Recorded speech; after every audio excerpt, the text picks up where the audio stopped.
¿Tú recuerdas cuántas personas? Yo no recuerdo cuánto he matado. ¿Quién está para contar eso?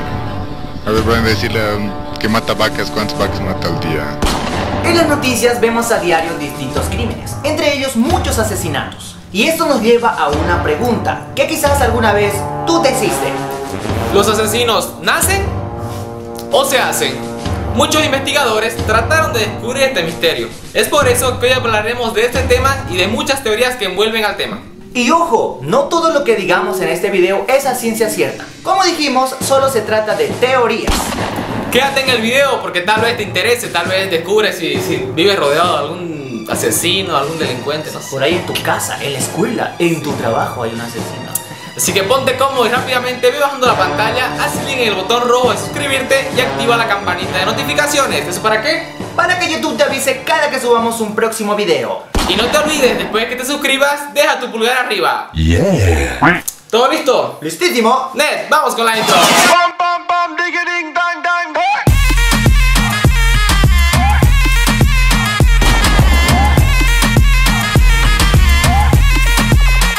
La criminología, desde que se estableció como ciencia autónoma de pleno derecho, digamos que, de manera definida a principios del siglo XIX, ha tratado de explicar muchos de los factores que intervienen para que un delito se cometa tal y como lo vemos. Pero, si una pregunta ha imperado por encima del resto, ha sido la del origen del asesino. El doctor Cesare Lombroso ha sido llamado el padre de la criminología moderna. Estudiaba a los delincuentes encarcelados en Turín allá por el 1870. Y ese estudio le hizo pensar que los delincuentes estaban un escalón por debajo en la evolución.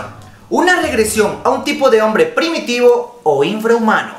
Después de años de estudio, llegó a la conclusión de que se podía identificar a un asesino por la forma de su cara y la longitud simiescas de su brazo. Eso quiere decir que él decía que los asesinos tenían los brazos largos, medio simiescos, ¿no? Como los monos, podríamos decir. ¿Me estás queriendo decir que ese doctor con solo mirar a la persona podía darse cuenta si es que era un asesino o era una persona normal? Así es, con solo mirar la cara y mirar los rasgos físicos del cuerpo. Si mi brazo es largo, Eso es un asesino.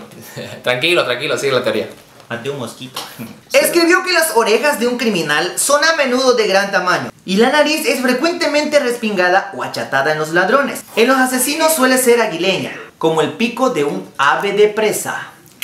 Aguileña, vos jamás has escuchado aguileña No sé qué significa aguileña. O sea, estás diciendo que yo por ser orejón ya soy asesino, Sí, don Orejas. Las orejas asesinas, muy pronto en cines. Desafortunadamente, detectar asesinos potenciales no fue tan fácil como lo creía este doctor, ¿no? Así que esos hallazgos que él descubrió no fueron válidos. O sea que no fueron comprobados. No. Exactamente. Por eso le dije que no soy asesino, ¿no? Es solo teoría. Solo teoría. ¿Cómo se llamaba ese doctor? Cesare Lombroso. Cesare Lombroso. Cerebro iracundo. Como dijimos, la teoría del doctor Cesare Lombroso fue desacreditada. Pero esto no fue en vano, ya que esto fue el inicio para que la investigación sobre los asesinos continuara. Por más de un siglo, para averiguar si los criminales, en particular los homicidas, tienen cerebros diferentes al resto de las personas. La invención de las técnicas de imágenes de resonancia magnética funcional en los años 80 revolucionaron el conocimiento de lo que ocurre dentro de la cabeza. Esto provocó el primer estudio con escaneo cerebral de asesinos, el cual fue realizado en California por el neurocientífico británico Adrian Rainer. Rainer no llegó a las playas de California por lo hermosas y bellas que son, sino llegó por el gran número de personas agresivas, violentas, asesinos, etcétera, ¿no? Y bueno, en el transcurso del tiempo que Rainer y su grupo científico estuvieron en California, hicieron el seguimiento de 41 asesinos. Eso quiere decir, hicieron el seguimiento de 41 cerebros asesinos y bueno, y notaron que todos tienen cambios similares. ¿Solo en California? Sí, solo en California, porque ahí estaba en aquel tiempo el mayor número de personas violentas y asesinas, ¿no? Había actividad reducida en el córtex prefrontal, el área del cerebro que controla los impulsos emocionales, y una sobreactivación de la amígdala cerebral, la zona que se genera las emociones.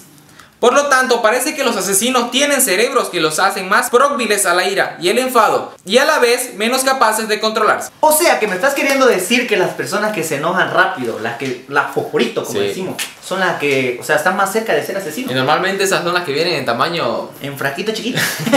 Tamaño reducido. Se enojan, no alcanzan para darte una cachetada, vuelan. Son las personas más propensas a ser asesinos. Cuidado con las chiquititas, los chiquititas.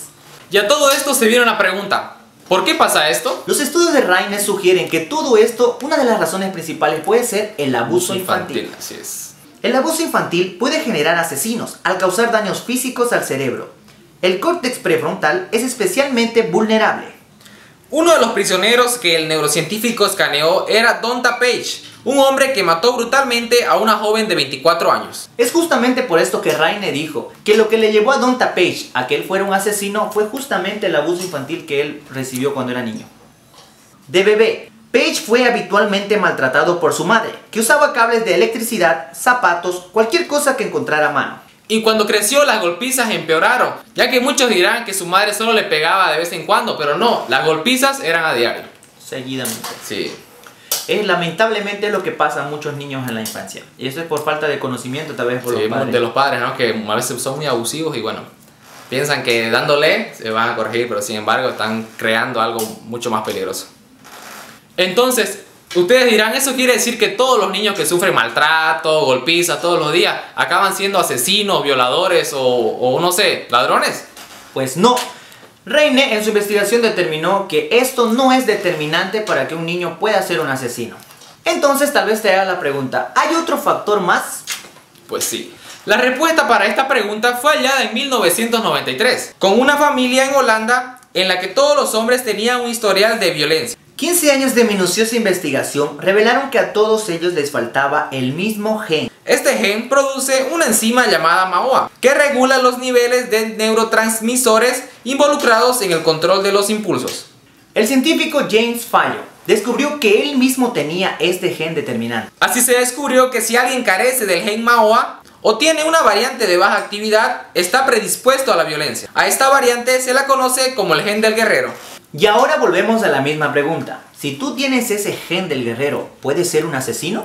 Pues no, teniendo en cuenta que a un 30% de los hombres le falta este gen y que el 30% de los hombres no son asesinos ni violentos, tal y como se esperaba con la ausencia de este gen. Entonces, no. Como dijimos, James Fallow, profesor de psiquiatra de la Universidad de California, él descubrió que tenía ese gen, el gen del guerrero. Pero él no era un asesino ni un violento, ¿no? Ya que él tuvo una infancia feliz. Esto quiere decir que este factor tampoco es determinante. O sea que es muy importante que los niños tengan una buena infancia. Claro. Porque por más que tengan el gen del guerrero, que tengan los antecedentes que dijimos hace rato, entonces eso quiere decir que el niño va a crecer normal y no va a tender a ser un asesino en un futuro. No va a tener aquellos rasgos, ¿no? Aquellos actos de asesino. Entonces tal vez tú te has preguntado qué pasaría si una persona tuviera estos dos factores. Tuviera los genes, pero al mismo tiempo también ha sido maltratado en la infancia. Entonces, esto nos lleva a que la combinación de estos dos factores puede ser una combinación asesina. Entonces, esto nos lleva a la conclusión de que un asesino nace y se hace. Entonces, queda así respondida la pregunta que los hombres nos hicimos durante tanto tiempo. Entonces, la conclusión sería que los asesinos nacen y se hacen. Nacen porque hay un gen llamado MAOA. Y se hacen porque en su infancia tal vez han sido maltratados y ya llevan a esta tendencia. Entonces, queridos amigos que están viendo este video, tal vez parecerá algo gracioso hablar sobre este tema, pero en realidad es algo muy preocupante que hoy en día están sufriendo, ¿no?, los niños en las familias. Entonces, cuida bien al niño que tienes en tu casa, tu hijo, tu hermanito, tu primito, para que no pueda atender estas tendencias. Entonces, papá, vos que sos papá o que sos mamá, cuida de tu hijo. Bueno, trata de no maltratarlo, ¿no? Hay diferentes maneras de educarnos, siempre la mejor manera es dándole o a palazos o qué sé yo, ¿no? Hablando, primero lo principal, yo creo. Así es, la violencia genera más violencia, así que mis amigos, este video va terminando por acá. Espero que les haya sido de mucha ayuda y de su agrado. Escriban en los comentarios qué tal les pareció el tema, si le agradó. También tenemos otro tema que yo tenía en mente, que era: ¿los genios nacen o se hacen? Si le agrada esa idea, dejen en los comentarios. Creo que yo nací así, no me hice, nací genio, viejo. Esto fue todo por hoy, amigos. Redes sociales en las pantallas. En Instagram y Facebook me encuentran como Mickey Buchón. Llámeme como Lince García. Redes sociales del canal en Instagram y Facebook también como Sabías Vos, con 2 O y una J al final. Esto fue todo por hoy, amigos. Nos fuimos.